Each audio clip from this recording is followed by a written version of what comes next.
Hey guys, good morning. I have another book for you today. This one's called Ivan, The Remarkable True Story of the Shopping Mall Gorilla. This goes with The One and Only Ivan, which is a chapter book. It's amazing, so check it out. In the leafy calm and gentle arms, a gorilla's life began. The baby was born in a tropical forest in Central Africa. He was part of a large family of western lowland gorillas. The troop included babies, juveniles, females, and a male leader, the silverback.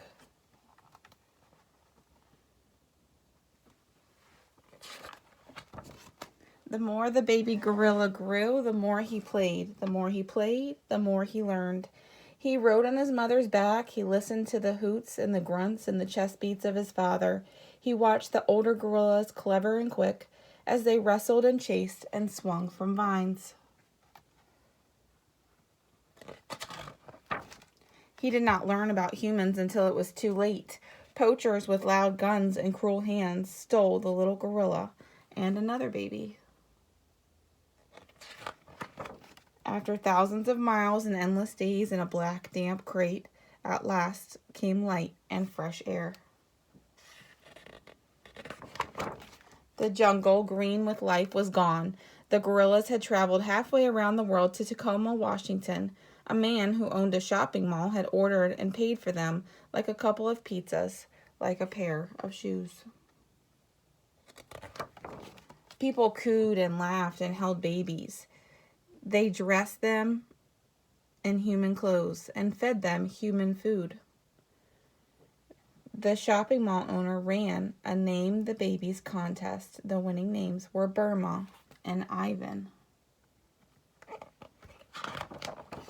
One dark day, soon after the babies arrived in their strange new world, Burma died. Without her, Ivan was all alone, with too much left to learn. While he was little, Ivan was cute and cuddly. For 3 years, he lived in a home like a human child. He slept in a bed and went to baseball games. He held babies and rode on a motorcycle. He had to learn many things gorillas in the wild don't ever need to know. The one thing Ivan didn't need to learn was how to eat. The more he ate, the more he grew. The more he grew, the less he could live a human life in a human house. A cage in the mall became Ivan's new home. There wasn't much to do. Sometimes Ivan watched TV. Sometimes he played with an old tire. Sometimes he finger painted, signing the paper with his thumbprint. Mostly, he watched the humans watching him. Ivan was about 13 when his coat began to shimmer with the silvery gray hairs.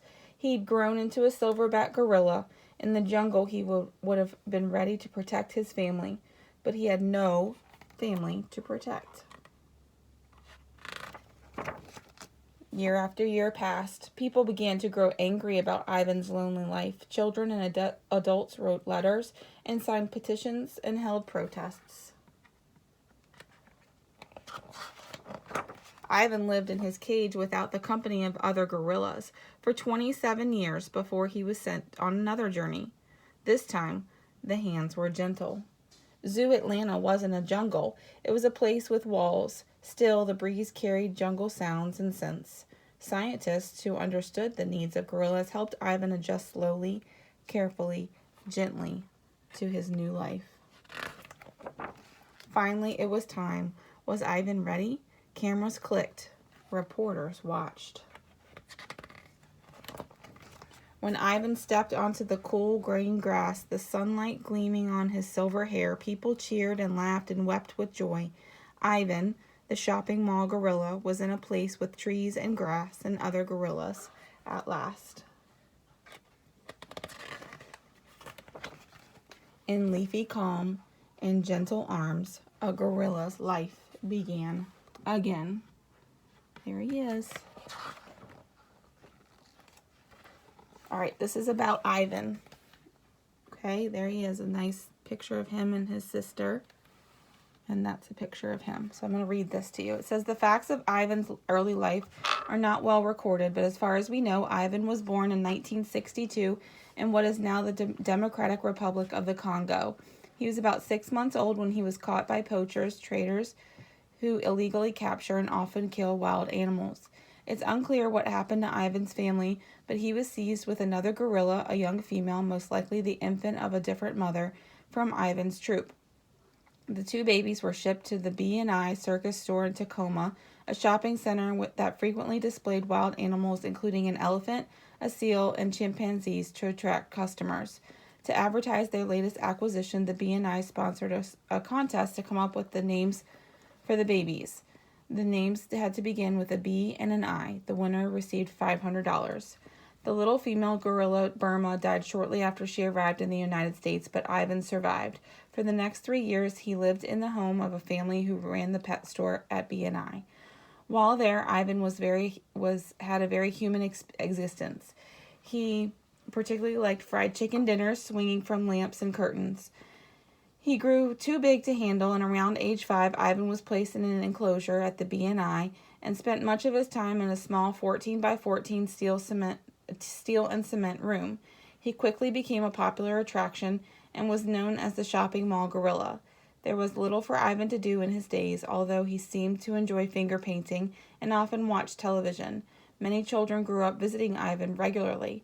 They would stare into his eyes or press their hands to Ivan's window, waiting for him to pound on the glass as he dashed by. During the 27 years Ivan lived in his cage, people became more aware of the needs of captive wild animals. The idea that animals need habitats that mimic their natural environment, as well as daily stimulation and the company of others of their own kind, represented a new approach to care. In 1990, when Ivan's story was featured in the National Geographic documentary The Urban Gorilla, his plight became widely known. Several newspapers covered his story. In fact, I first learned about Ivan in 1993 when I came across an article in the New York Times entitled "Gorilla Sulks in a Mall as His Future is Debated." As frustration with Ivan's situation grew, many local residents, children, and adults boycotted the B&I and protest Ivan's isolated existence. Ivan's supporters held Free the Gorilla rallies. They wrote angry letters to local, state, and national officials, and they made sure that Ivan's story received news coverage. One 11-year-old fifth grader even gathered more than 1,500 signatures on a Free Ivan petition. In 1994, with the help of Seattle's Woodland Park Zoo, Ivan was moved to Zoo Atlanta, a premier facility that houses the nation's largest population of gorillas in a 1.5-acre natural habitat. Ivan was allowed to slowly acclimate to his new life. At first, he was afraid of the other gorillas, but gradually he became more comfortable with them. He never had children, but he enjoyed playing with the juvenile gorillas and with the females at the zoo. His dislike of wet weather was well known, and he often carried a burlap coffee bag with him to protect his feet from the damp grass. To those who knew him, he seemed to be content at last. Ivan died in 2012 at the age of 50. The oldest gorilla now living in captivity is 52, and gorillas in the wild typically only live into their 30s. Zoo Atlanta held a memorial service for the beloved celebrity gorilla, which was attended by people from all over the country. Ivan is remembered for his quirky personality and his loving relationship with the keepers, as well as for representing the needs for all animals to be treated with dignity and kindness. So, if you want to learn more, you can go to zooatlanta.org or gorillafund.org or nationalgeographic.com. This says, Jody Carrington, Ivan's main keeper at Zoo Atlanta during his last years of his life, shares memories of her friend. Ivan was my best friend for 10 years, and I am a better keeper for having cared for known such a unique and amazing animal. He gave us lots of love, and I think he enjoyed his 18 years with us at Zoo Atlanta as much as we enjoyed having him here. Every time I think of Ivan, I smile and remember how glad he was to see me and how he greeted me with happy rumbles, especially when I came to work in the morning. He was very gentle and loving and always kept me laughing. Ivan loved to paint, which was evident by how quickly he came right over and made delighted noises when I got out the painting supplies. I would hold out the colors and he would point to the ones he wanted to use. His favorite color was red. I would put it on the canvas and give him the brush. And when he was done, he'd hand the brush back to me. For his finishing touch, he would sign each one with his fingerprint. Ivan had a very large following of fans from Washington State. His fan club only grew when he moved to Atlanta. He won the hearts of thousands of people, and there was not a day that goes by that I don't miss him. His life has been a symbol of the way animals shape our lives and the power we have to shape theirs. And there's a picture of one of his drawings, one of his paintings. All right, guys, I hope you have a great day. I'll see you soon.